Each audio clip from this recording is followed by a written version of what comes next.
I'm watching a lot of these survival type videos on YouTube, and it's never really what they're talking about. It's the little things in the background. For example, this person is, I don't know, if he's probably about 80, 85 years old. He may have been in the military 70 years ago, and you can tell by looking at the background that he's some guy who lives alone and just likes buying end of the world type stuff, survivalist type stuff, military looking stuff, without actually having any connection with it. And he's talking about things and he's got no concept. And he's trying to validate this survival tin and say, oh yeah, this is good and this is value for money. The tin itself that's worth at least a fiver. It's a tobacco tin. You can buy them today in a shop with tobacco in it for about £7.50. I don't smoke anymore, but I used to. You can still buy these tins with tobacco in them for £7.50.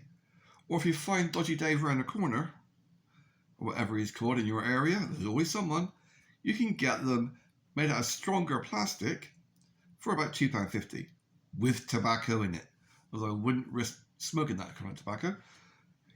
But yeah, he's saying, oh, he's basically being funded by a local shop to sell their crap.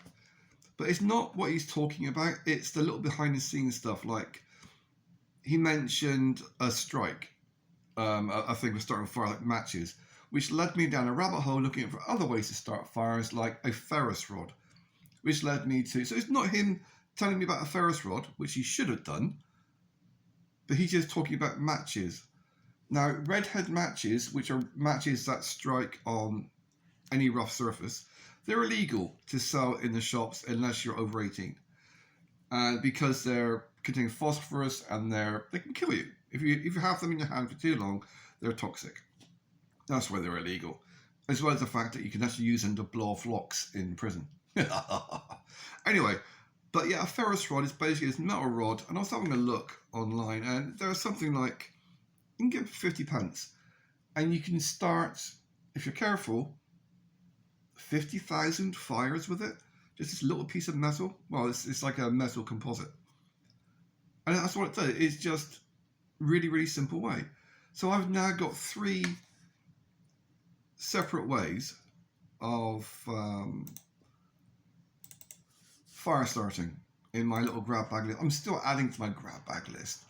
I got a solar lighter, which is basically a reflective disc with a little thing in the middle. You can put some tinder. So it reflects and concentrates sunlight. So yeah, it's great if you've got a nice bit of sunlight. Even if it's not that sunny, it still works. I've got that one. I've got 2 separate lighters, which are USB rechargeable. And I've got a hand crank. I'm going to get 2 hand cranks to actually recharge USB things. And then there's this Ferris rod, also with starting fires. So that's 4 separate things to start fires, and that's before we start talking about the old-fashioned kind of thing, getting 2 sticks and rubbing them together. No fucker wants to do that. But you have to be really, really skilled and practiced to do it, and if it's pissing down the rain, you don't want to do it. So I've got 4 separate ways of doing this. 2 manual, that don't require anything else other than tinder, and 2 that are electric. And the little hand crank I've seen you can get, it's like 50 pence for these little hand crank things that are recharge USB devices. So it's 4 separate things, and the total cost is, I think, £4, and that includes delivery. £4. But it's something that you get these people that they don't even bother mentioning it because it means coming from China. It's this whole very racist thing, especially on social media. Unless you're promoting American stuff or Jewish things or their agenda, you don't get visibility. So this guy, complete muppet, oh, this tobacco tin's worth £5. You go and buy it in a shop. Even if you go to the druggy shops where they sell weed smoking stuff and hippie stuff, it won't cost you £5. And that's the ones painted with funky colours. Yeah, he's really, really struggling to find ways to say that his tin is worth £20. It's not worth £20. Not the content is not worth £20. it's things like, oh, you got a little wire saw that's worth over a tenner. Like the ones I'm actually buying myself, the wire saws, I'm getting 2, and it's not the cheapest ones either. 50p. I think there's something like 38p each.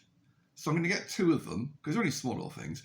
But it's exactly the same as what he's doing. They come from exactly the same place. It's just that they're coming via America. They're still made in China, but they're coming via America. So therefore, it's over 10 quid. Whereas if you get it straight from China via AliExpress or somewhere like that, it's about 50 pence each. So I could get like 20 for the price he's quoting. He's just making up bullshit prices out of thin air. Even if I go to my army surplus shop, which is not really surplus, it's actually an actual shop in Somerset, he sells those wire saws for cutting trees and things, brand new, in a packet, for I think £3.50. So where the hell he's getting his prices from, I don't know. He's just making bullshit up to try to validate the 20 quid price.